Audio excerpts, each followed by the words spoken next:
안녕하세요. 탐욕스러운 시어머니와 머저리 같은 남편 때문에 이혼한 30대 여성입니다. 결혼할 땐 왜 이런 쓰레기들이란 걸 눈치채지 못했던 건지 지금도 생각하면 억울하고 속상하고 제 자신이 답답할 뿐이에요. 남편과는 대학교 캠퍼스 커플이었습니다. 같은 교양 과목을 들으며 사귀게 되었어요. 당시 저는 영화에 무척 관심이 많아서 고전영화의 이해라는 교양 과목을 선택으로 듣게 되었는데요. 남편은 수강 신청을 늦게 하는 바람에 다른 선택지가 없어서 듣게 되었다고 하대요. 첫 수업날 교수님께서 용이한 출석 확인을 이유로 학생 모두에게 자리를 지정해 주셨습니다. 남편과 저는 그렇게 우연히 옆자리에 앉게 되었고요. 일주일에 한 번이었지만 매주를 한 학기 내내 옆에 앉게 되다 보니 자연스레 간단한 대화도 나누게 되고 비상연락망의 개념으로 연락처도 주고받게 되었지요. 그러다 하루는 남편이 자기는 지방에서 올라와서 서울을 잘 모른다며 저에게 시간 날 때 소위 서울 구경 좀 시켜달랍니다. 남편이나 저나 신입생도 아니었고 학교도 서울 중심부에 있었으니 남편의 말은 그저 저와 데이트를 하기 위한 핑계라는 걸 진작에 눈치챘어요. 속이 훤히 보이는 그의 화법이 마음에 들었고 저도 남편에게 호감이 있었기 때문에 알겠다고 했지요. 그리고 그와 비슷한 약속이 몇 번 반복되면서 저희는 자연스레 연인 사이로 발전하게 되었습니다. 이후로 8년의 연애 끝에 부부의 영까지 맺게 되었고요. 남편은 저보다 한 살이 많았고 저와 사귀는 동안 군대도 다녀왔고 1년간 호주로 워킹홀리데이도 다녀왔어요. 그렇다 보니 7년의 연애 중 거의 4년에 가까운 시간을 떨어져 있어야 했지만 그러한 현실이 서운하거나 힘들게 느껴지진 않았습니다. 남자라면 당연히 다녀와야 하는 군대였으니 안쓰러웠고 워킹홀리데이를 간다 했을 때는 영어도 못하는 사람이 가서 고생 꽤나 하겠구나 싶었지만 동시에 남편의 미래를 생각하면 도움이 되는 선택이라고 생각해 응원을 했지요. 그리고 저 역시 남편과 떨어져 혼자 지내는 동안 남편만 오매불만 기다리고 있지 않았습니다. 오히려 남편만큼 저도 제 미래를 위해서 학교 공부에 매달리고 성실히 취업 준비도 했네요. 그 덕분에 대학 졸업과 동시에 대기업에 들어갈 수 있었고요. 저는 한 번도 공부를 손에서 놓은 적이 없었기에 어른들이 말씀하시는 인생의 커리큘럼을 차곡차곡 밟아나갔어요. 하루도 허투루 보낸 적이 없었다고 할까요? 그래서 남편과 결혼 이야기가 나왔을 당시 이미 대리라는 타이틀을 달고 있었지요. 반면에 남편은 취업 전 이렇게 저렇게 보낸 시간이 많아서 저보다 한참 늦은 나이에 사회생활을 시작했습니다. 솔직히 남편이나 저나 두 사람의 조건만 놓고 보자면 크게 다를 것이 없었어요. 두 사람 다 대한민국에서 이름난 회사에 다니고 있었고 연봉은 제가 남편보다 회사를 오래 다녀서 좀 더 높았지만 그거야 이유가 명확했으니 저에겐 별 문제가 되지 않았거든요. 외모나 성격 같은 건 너무 주관적이라 제가 여기에 적는 건 아닌 것 같고 하지만 문제는 결혼이란 게 저희 둘만 좋다고 하는 것은 아니잖아요. 집안이라던가 배경을 빼놓곤 이야기할 수가 없었으니까요. 저희 시댁을 먼저 이야기해보자면 넉넉한 상황은 아니었어요. 아버님은 공무원 생활을 오래 하셨고 어머님은 평생을 전업주부로 지내셨거든요. 여담이지만 남편이 남들 다 가는 해외유학 대신 워킹홀리데이를 선택했던 이유도 시댁의 경제적 상황과 무관하지는 않았지요. 반면 저희 친정의 경우 제 조부모님께서 제법 큰 재산을 저희 아버지께 물려주셨습니다. 그리고 제가 서울에서 대학을 다니게 되자 아버지께서 제 앞으로 아파트를 한 채 증여해 주셨어요. 세금도 다 내주셨고요. 하지만 대학생인 저에게 20평대 아파트는 과분하다 생각해서 그 집은 월세를 놓고 정작 저는 원룸에서 자취를 했네요. 친정부모님께선 제 재산이니 제가 알아서 하라고 허락해 주셨기에 가능한 일이었지만요. 그리고 회사에 들어간 이후로도 계속해서 그 집은 월세를 놓고 저는 원룸 생활을 이어갔습니다. 그리고 이 대부분의 사실을 결혼 이야기가 나오면서 남편은 물론이고 어머님도 알게 되셨습니다. 사실 저는 어머님께 말씀을 드리고 싶지는 않았는데 남편이 자기 딴에는 제가 아파트를 가지고 있다는 게 어머님께 좋은 인상을 줄 것 같았답니다. 뭐 점수를 딸 것 같았다나요? 그리고 남편의 생각이 맞아떨어진 건지 정말 어머님은 꽤나 저를 마음에 들어하시는 눈치셨어요. 상견례 자리에서도 저를 얼마나 칭찬하시고 챙겨주셨는지 시댁 상황이 어려워서 꺼려하던 친정부모님께서도 돈 좀 없으면 어떠냐, 어른들이 저렇게 좋은 분들이고 저를 예뻐해 주시니 그걸로도 충분하다며 결혼을 허락하셨지요. 말이 나와서 하는 말이지만 사실 어머님 아버님께서 결혼에 보태라며 3천만 원을 주셨어요. 그런데도 정작 남편이 모아둔 돈이 6천밖에 되지 않아서 남편이 동원할 수 있는 돈이 1억이 되질 않더라고요. 반면에 저는 제가 타던 차도 있었고 모아둔 돈도 1억 이상 있었어요. 그리고 친정에서도 원한다며 따로 지원을 해주시겠다 했지만 이미 일전에 받은 아파트도 있고 해서 그건 제가 거절을 했네요. 결국 남편과 제 돈을 다 합치니 가까스로 2억이 조금 넘었습니다. 하지만 그 돈으로 집을 사자니 대출을 받아야 했는데 그건 내키지가 않았지요. 그래서 일단은 신축 빌라 전세로 시작하자 했어요. 그런데 여기서부터 생각지도 못한 어머님의 간섭을 받게 되었습니다. 어머님이 말씀하시길 제 이름으로 된 아파트가 있으니 당연히 거기서 저희가 신혼살림을 꾸릴 줄 아셨다대요. 결혼에 보태라고 주신 돈은 당신 아들은 차가 없으니 이참에 차나 한 대 샀으면 하셨다나. 그 소리를 듣고 황당하긴 했지만 시시비비를 따지기도 뭐해서 저는 그 집은 월세로 두는 편이 훨씬 이득이라고 당장 저희가 들어가서 살려면 일단 인테리어도 다 뜯어 고쳐야 하는데 그것만 해도 3, 4천은 그냥 들어간다고 설명을 드렸네요. 그랬더니 어머님께서 그럼 적어도 명의는 변경하라셨습니다. 어쨌든 부부가 되었으니 니 거 내 거가 어디 있냐며 아파트부터 공동명의로 하라나요. 그 말을 듣자마자 바로 싫다고 안 된다고 딱 잘라 거절했어요. 결혼하기 한참 전에 친정아버지가 주신 재산이고 그러니 나눠 가질 이유가 없다고요. 그러자 어머님께서는 부부 생활이라는 게 그렇게 너 한 개 나 한 개 따져가며 갖는 게 아니랍니다. 그래도 제가 뜻을 굽히지 않자 몇 번이고 직장에 있는 저에게 연락을 하시고 따로 불러내가며 잔소리를 하시더군요. 이때 남편에게 이걸 말을 할까 말까 고민을 많이 했어요.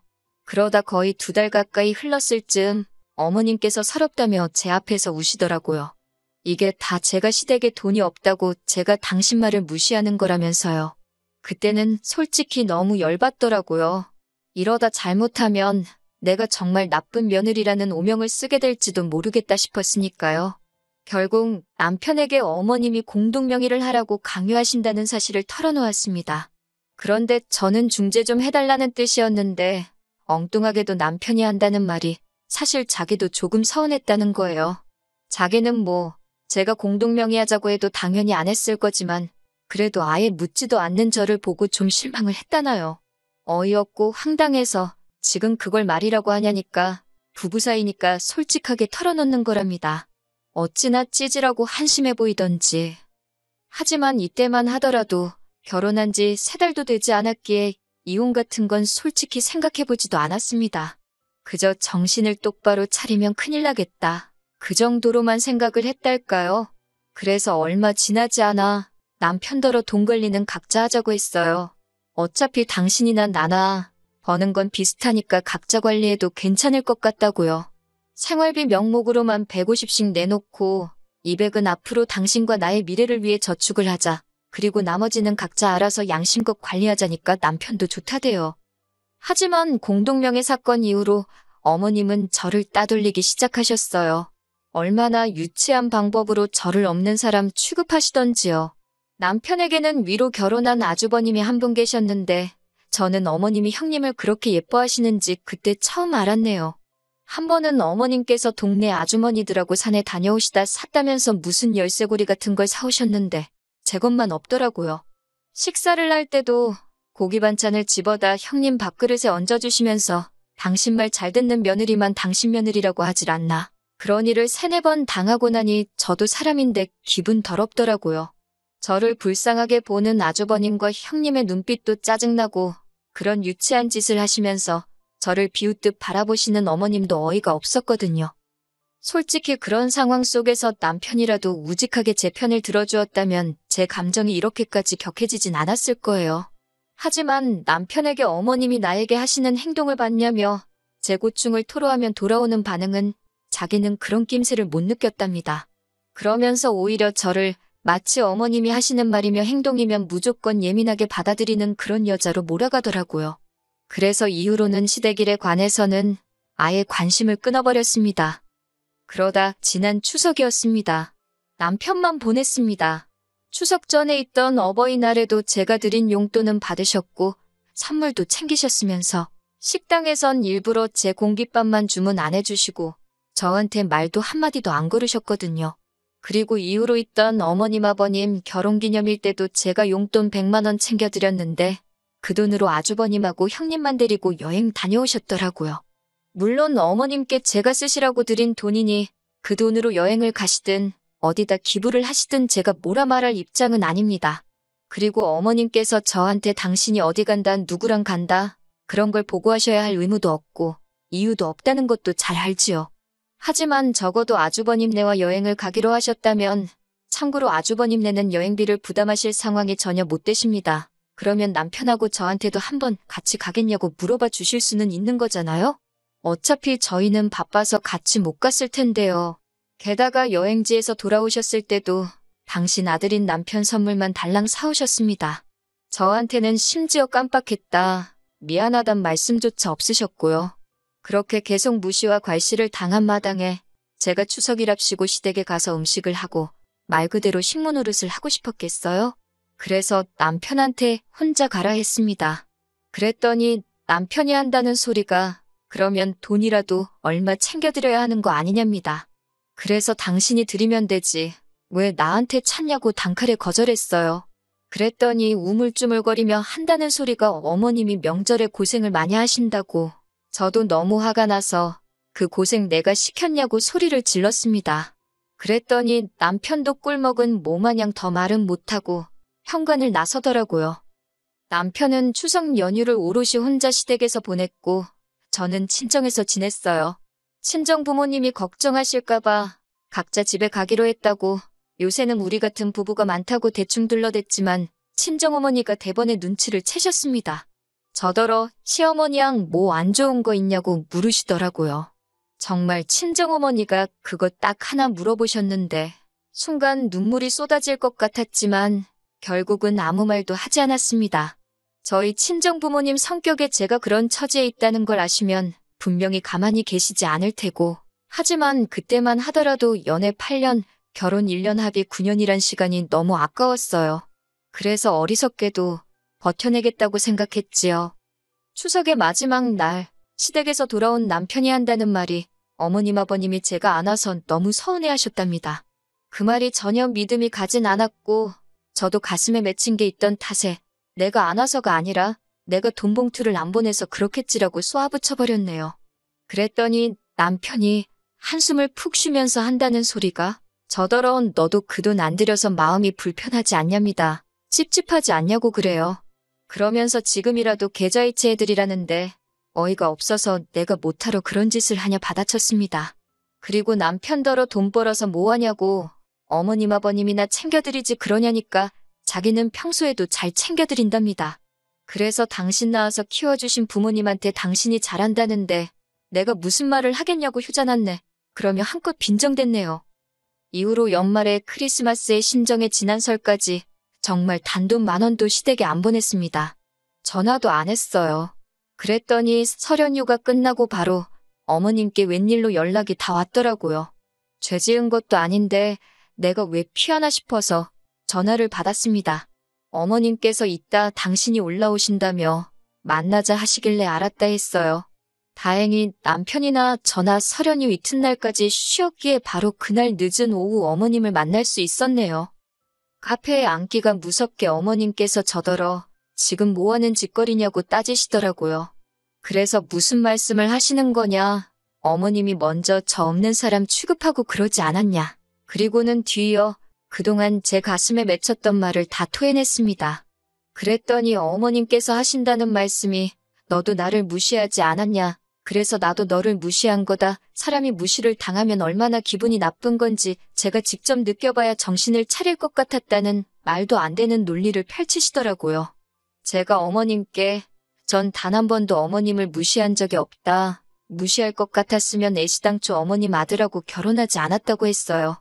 그랬더니 어머님 얼굴이 벌개지면서 저더러 이제서야 속내를 드러낸다면서 그런 말을 한다는 것 자체가 제가 어머님하고 남편을 무시하는 거라나요? 도저히 대화가 통하지 않아서 결국 단도직입적으로 도대체 저를 왜 보자고 하신 거냐 물었습니다. 용건만 이야기하자고요.